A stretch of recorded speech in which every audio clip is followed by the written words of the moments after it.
Apa? Pak Menteri mungkin tanggapannya terkait ini kan masyarakat menilai sudah mengkhawatirkan dan sudah ada juga petisi yang meminta Bapak mundur.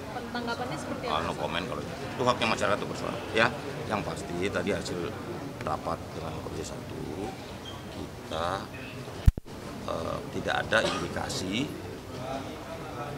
dan belum ada bukti terjadinya kebocoran data. Ya.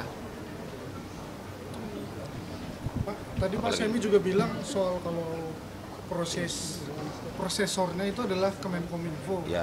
Lalu di situ serangan itu terjadi ke prosesornya, Pak. Iya. Betul. Nanti dalam waktu yang tidak terlalu lama kita akan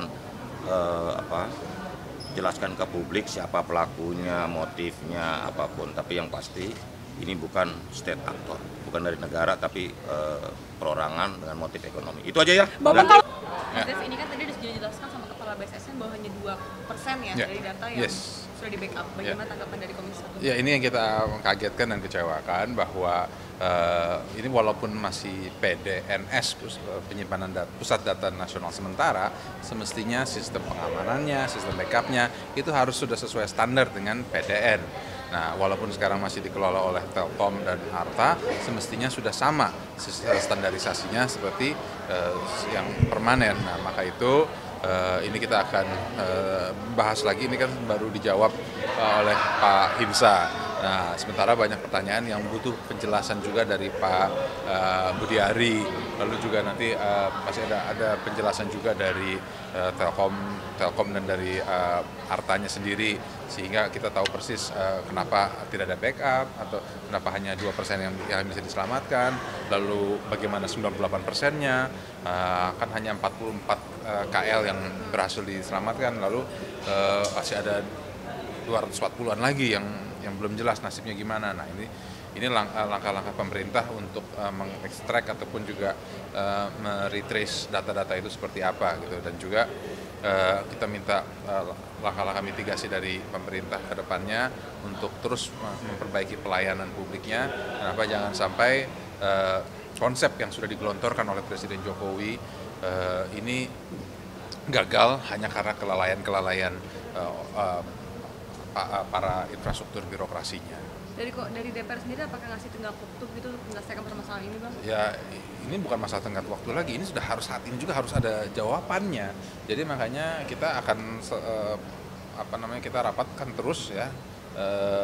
Bila sampai pagi pun juga nggak masalah. Pokoknya yang penting kita DPR dengan pemerintah bisa mencapai satu solusi yang tegas, yang jelas, dan data masyarakat itu benar-benar bisa terselamatkan, dan program digitalisasi pemerintah ini khususnya di sektor perekonomian ini bisa benar-benar terlaksana sampai dengan sempurna. Mas Dev tadi kan Mbak Mutia juga sempat bilang kalau DPR ini juga perlu benar dari segi undang-undang. Kalau Mas Dev seperti apa? Ya, kan kita akan menjelaskan penjelasan juga gitu ya, bahwa kenapa BSSN itu terlibatnya hanya terbatas gitu, karena masalah aturan, masalah payung hukumnya. Ya udah, kalau memang mereka melihat itu terbelenggu dengan aturan-aturan hukumnya, ya itu ya kita perbaiki hukumnya. Apakah kita buat undang-undang baru atau kita revisi kembali undang-undang yang ada? Yang jelas itu harus ada solusi yang permanen sehingga dunia digital kita ini ya tidak selalu menjadi momok untuk bahan bercandaan bagi orang. Kenapa? Karena bila memang benar-benar ransomware ini menyandera sistem kita, apa memang benar hanya dihargain 8 juta dolar gitu ya. Terus angkanya pun juga sepertinya agak aneh gitu, kok jumlahnya 8, itu dapat dari mana? Nah, ya ini hal ini yang membuat banyak pertanyaan.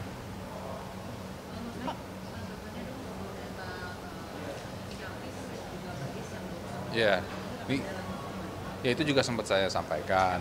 Ini hampir setiap bulan ya, hampir setiap bulan itu ada saja satu kementerian yang bocor datanya. Apakah itu dari perbankan, waktu itu kan pernah dari BSI, dari Kemkes, dari kementerian ini, kementerian itu, selalu muncul-muncul, selalu berulang kali. Jadi ya berarti kan ada yang tidak ada sistem yang gagal di sini. Dan juga jangan hanya mengatakan itu data usang, data lama. Ya kalau baju usang, baju tua ya memang bisa kita sumbangkan. Tapi kan kalau data tidak, kalau sudah data lama itu seharusnya sudah dihancurkan, sudah di-delete. Kok ini masih bisa bocor? Apakah kebocoran itu karena ada yang menghack atau ada yang mengekstrak datanya dari luar atau ada dari faktor internal? Hal ini yang harus terus ada jawaban yang tegas dan jelas. Jadi sebenarnya kecurigaan terbesar Komisi 1 terhadap Menkominfo ataupun BSSN terkait dengan ini apa sih? Ya kita masih belum bisa putuskan apapun karena kan rapatnya masih berlangsung. Jadi nanti kalau rapatnya sudah selesai, sudah ada kesimpulan, sudah ada rekomendasi, nah baru kita bisa jawab pertanyaan-pertanyaan tersebut. Karena saya pun juga masih belum bisa mendapatkan jawaban yang konkret. Mas Dev, ini kan sepertinya sudah sangat mengkhawatirkan karena sampai ada petisi yang meminta menteri ini mengundurkan diri. Apakah sudah seburuknya itu atau menurut Mas Dev? Kalau masalah jabatan menteri ataupun kepala itu adalah jabatan politis dan itu adalah hak prerogatif presiden. Jadi itu kita serahkan kembali ke presiden, biar presiden yang menilai. Kita hanya bisa menjalankan tugas fungsi kita. Masalah itu belum ada. Dan yang kedua, buat crisis center. Crisis center ini salah satunya selalu mengupdate baik kepada kan ada 282 yang terdampak institusi, mereka ini harus dipandu untuk kemudian bisa memulihkan data secara mandiri. Dan yang kedua, crisis center ini untuk terus memberikan update informasi kepada publik mengenai penanganan yang dilakukan pemerintah. Karena ini kan terkait juga dengan perlindungan data pribadi. Memang tadi disampaikan belum ada indikasi kebocoran data, tapi tetap kita harus wanti-wanti bahwa perlindungan data itu dinilainya bukan ketika bocor, tapi ketika sudah ada kegagalan perlindungan, itu sudah kita anggap menjadi ranah perlindungan data pribadi. Oke ya? Ya, ketemu di teknisnya baru nanti bisa kita mengarah kemana gitu. Itu langkah-langkahnya begitu. Oh, dari perspektif pekerja pada waktu itu belum didalami juga? Memang ada prosedur untuk forensik itu ya seperti itu. Tidak mungkin, karena ini kan masalah teknis ya. Jadi teknisnya kita pastikan.